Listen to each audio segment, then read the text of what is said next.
Palang hapon po sa ating lahat. Kumusta? I hope nasa mabuti po kayong kalagayan.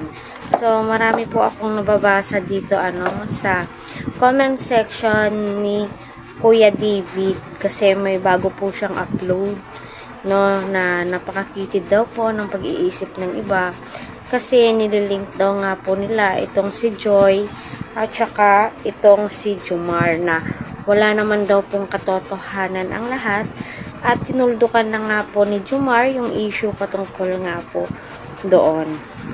So, kawawa naman po talaga itong si Joy. Nakita naman po natin na mangiyak-ngiyak ang kanyang nanay. Labis po silang apektado sa mga nangyayaring pangbabash. So, dito nga po ay grabe nag-i-enjoy po itong si Carla, na papunta po silang Naga that time. So, late upload na ata to.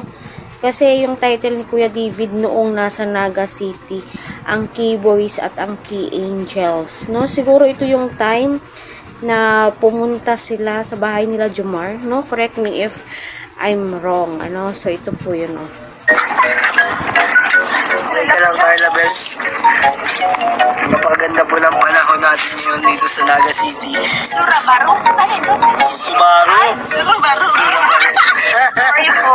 Parang naging Indian yung sa iyo. So, ayun Tawang-tawa itong si Carla. So, napaka-jolly po niya kung napapansin po ninyo.